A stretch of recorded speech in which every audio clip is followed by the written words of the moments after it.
So if you're a creative and you're looking for a flexible way to deliver high quality audio and transform the videos that you create, then something like this might be a good option for you. This is the Joby Wavo Air, and it is a microphone that can deliver high quality audio to your smartphone or camera, and it can do it wirelessly. I don't even like to. Now before we go any further, I just want to let you know that Joby sent me this to review. They haven't paid me and I don't have to say anything good or bad about it. I have to give you my honest opinion, and that is exactly what I'm going to do. So what do we get and how does it work? Well, first of all, let's take a look in the box. So first of all, the main things is that we get 2 transmitters and 1 receiver. The transmitters have microphones built onto them, and they will then transmit the sound they pick up to the receiver, and that can then attach by any of the wires to your camera. And we get 2 transmitters, which makes it easier for us to do things like record 2 audio sources at the same time in one video. And you can be creative with that, but really you're going to be using that for maybe if you're interviewing someone and you need 2 audio sources. And alongside that, we get some accessories to be able to mount and clip on the microphone and the receiver. We also get in the box some wires to help us connect the receiver to our camera or smartphone. And we also get some lavalier mics in the box, so that if you don't want to have to use this thing and have it on show, you don't have to, you can have something a little bit more discreet. So we do get a fairly comprehensive little pack of stuff. Now these should be set up out of the box, so when you get them out, it's automatically paired, but you can also add more microphones by pairing more to your receiver, so there is a little tool there to be able to do that. And once you're set up and turned on, that is pretty much it. You do have some control over the gain, so on the side of your microphone you will have a couple of buttons, so to go up or down. The only problem with the sort of gain controls is that there's no way of knowing whether your audio is clipping and is too loud, so you sort of just have to watch your audio back and find out what the volume was like and then go back and readjust it. Now I have been using this for a little while, so I think I've found a balance that works for me. I think if I just leave it on sort of the 2 bars, that's pretty good for what I need it for, but it would be really nice to have that sort of visual representation, just so you know you're not getting too loud or anything like that. And we do have the LEDs on the front that tell you what your volume is. They also tell you whether your battery is low, which mine is because I accidentally left it on. If you ever leave it on, well, I mean, don't. Just make sure you turn it off when you're finished with it, because I didn't. So if this cuts out randomly through this video, well, I'm going to be very upset. Luckily, I do have another one that I can just turn on and pair so we can keep going. So speaking of battery, it should last up to 6 hours on a full charge, which is pretty impressive. And I don't think it actually takes that long to charge up. It's got a USB-C port that you can plug in and cables in the box to be able to charge it. So I think if you're just recording small bits at a time, as long as you remember to turn the microphones off, you should be okay. Now, like I said, you can plug this into either a camera or a smartphone, and there are corresponding leads to be able to do that. The only thing to bear in mind is that if you have a smartphone that doesn't have a headphone jack, well, then there's nowhere to plug it in. So you will have to get an adapter. I've got an iPhone 12 and that just has the lightning port, so I've had to go on to Amazon and get myself a little adapter so I can plug this thing in. Now those aren't that expensive, and I will put a link in the description if you're planning on buying the microphone to be able to go and do that, but as well as that, be able to get yourself an adapter too. Now I'm going to quickly talk about the design. Now both the transmitter and the receivers are very similar. You've got the sort of very dark grey and red, or black and red design, and that is pretty nice looking if you're looking at it as a standalone piece of kit. The problem is that as soon as that's attached to you, it's quite eye-catching. So it's not really the most discreet way of being able to record audio. So if you don't want that, that's fine. You can use the lavalier mics included in the box. But I do think that's a shame. I think if they just made it a little bit more sort of plain, it might fit in a little bit better. Now another thing that I think is quite funny, you do get these little sort of mini dead cats to sort of cancel out any wind noise that might be if you're filming outside. And they're pretty simple. They sort of just clip on to the top of the microphone like so, and it looks like that. And I think it does look a little bit funnier now, because now it looks like the Queen's Guard.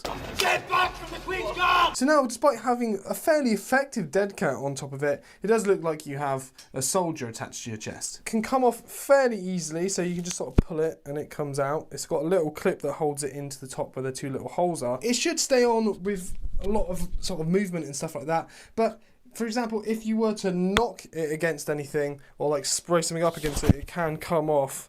So do bear that in mind. It's not the most secure way of doing that. You just got to keep an eye that you don't accidentally knock it off and then it blows away in the wind. Now I'm currently using the magnetic necklace mount, so that's why I can just sort of take it off and have it stick back on. Now that comes with a little necklace here that you can either have on front of your shirt or behind your shirt, and then it has a little magnet thing here that goes on the back and sort of screws on. And all of the mounts do that same thing where they sort of screw onto the back. Now there are a few options here, and you can get an accessory pack with some more different mounting options.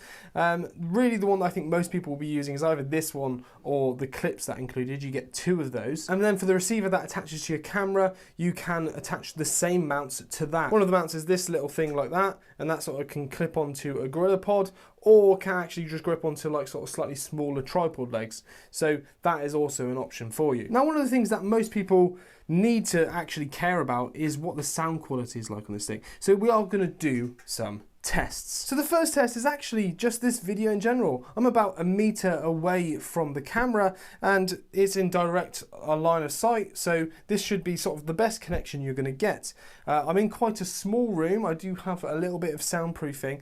This is an omnidirectional microphone, so it's going to be picking up sound from all around me, not just from my face. So if there is a bit of sound bouncing around the room, what you can hear now is the sound of this with absolutely no treatment on. Now what I will do is just plug in the lavalier mic. I did find that there was a bit of a sound difference. Okay, so now I'm speaking into the lavalier mic, and this is how it sounds. It's slightly different to what the other one sounds. I did find it picked up a lot more bass, so what I would normally do, I'm not doing it as I'm speaking now, but I'd go into the sound settings on Final Cut when I'm editing my video, and I just change the sort of EQ to sort of recover from that. Now that is a little bit of extra work that you might not want, so if you just want to get the best sound, I think it probably does just come straight from the microphone built into the transmitter. And then lavalier mic's gone. Pretty easy to sort of switch between the two, so happy days. Now I'm going to do a little thing that is a little bit of a weird thing to do, but it should give you an idea how good the compression is of this microphone. So I'm going to try and talk very quietly, and then I'm going to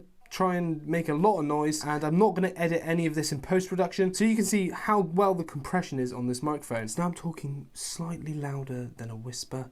I'm not expecting this to be picking it up massively, but it should definitely still hear me. I've not changed the gain settings or anything like that, so this is exactly the same settings as it was for the rest of the video leading up to now. And now I'm going to start talking very loudly, and I'm going to talk like I'm actually ridiculously far away, and I'm trying to get you to hear me, and this should be the difference. You should be able to hear this way louder, and it might even be clipping the sound from the microphone. Alright, now that we're done with that test, let's move on to some outdoors tests. So now I'm going to do a little bit of a range test. Ultimately, it's not massively helpful because I don't know how far away that is, but I'm going to be talking to you, and you got to see if, well, whether it's still picking up my voice. Now hopefully I am just filming on my own, so hopefully no one comes and steals my camera. Okay, so now I'm currently 10 meters away from the camera, and hopefully you can still hear me. Okay, now we're probably about double that distance. Still probably shouldn't be any issues like that.